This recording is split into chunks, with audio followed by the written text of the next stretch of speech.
Hello, my friends. We're gonna make something beautiful together. I am so excited. So I'm going to a historical dress ball here in Atlanta at the end of March, and I thought that I would make a dress that was in reference to glorifying and just simply celebrating this beautiful dress by Charles Worth. This dress right here is from 1882. It is from the House of Worth, and the designer is Charles Worth, and he is known as the father of haute couture. And I simply think that this dress looks like pure cake confection. Like, it looks like a wedding dress, Avi, but it also looks like a debutante dress. This looks like a princess dress to me. This looks like something Titania would wear, like the Queen of the Fairies. There's just something so magical about this. Like, imagine it was 1882 and you got to wear this dress to a beautiful ball. How you would look illuminated in candlelight, this ivory satin, and then the mix of textures in here and these like beautiful flowers. Like I said, I think that this dress is just chef's kiss. It's so beautiful.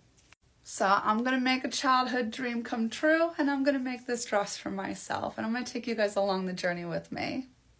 The ball I am going to is the Time Travelers Ball. It's hosted by Met by Moonlight Events. I'm so excited about it. It's in the end of March in Atlanta, and the location is very like neoclassical, so I feel like this dress is going to fit in perfectly.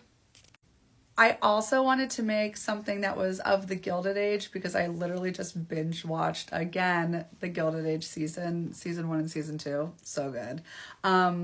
So I wanted to do something with like a little lobster tail bustle, like get a little weird with it. In another video, I'm going to talk about the undergarments, but for now, I want to talk about the sewing patterns that I'm going to use to achieve my dream. So there are many ways with which you can approach making a historical garment. You can get, your pattern books. You can buy patterns from reputable sources. You can drape it yourself. So there's a lot of different spaces with which we could achieve our goal. I am by nature a draper, but in the time constraint that I have, I really wanted to like be able to have a base already, and then I can like play with it. So I bought some beautiful patterns. Let's talk about them. So a mention to the undergarments. This dress is 1882. I have a corset that I made that is appropriate for 1880s, and I have a lobster tail bustle, which puts us at peak 1885. So I wanted to get sewing patterns that lived in those like 5 years, right? I think that we look back on fashion history and we think that trends happen very slowly, but there still existed micro trends. And at this time, there was just so much happening in the world. There was so much like technological advancement that fashion responded by also moving quickly and having these like micro trends. So I found this great pattern from Reconstructing History. It is a 1870s to 1890s petticoats. So there are multiple ways with which you can do this that would accommodate those bustle eras. We love a pattern, especially a historical pattern that can act as like a base for which you can work off of and like adjust to hit these micro trends. Like 1870s to 1890s, this is a great monetary investment. For my bodice pattern, I'm going to be using the Truly Victorian 1886 evening bodice. I think that this is just, you couldn't get any better. Like, this is a little more on the shoulder. This is obviously a little bit more off, but that is an easy adjustment to make. And I'm really excited to see how this sews up. Like, I just think, look how elegant and beautiful and flattering to the figure. I don't know. I love it. I have a love-hate relationship with skirts, so I'm really hoping that the Truly Victorian Imperial skirt from 1887 treats me right.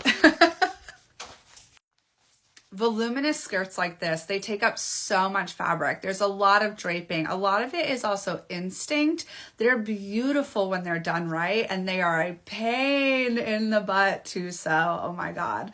I'm not looking forward to making it. I always get like really like, when I'm sewing a beautiful skirt. But I know that this is going to be so worth it in the end. And this has a beautiful back swag. Let me show you. This is it. It's like panels that are satin sewn to that mesh gauze. I mean, it's gorgeous. And I bet that this moves beautifully.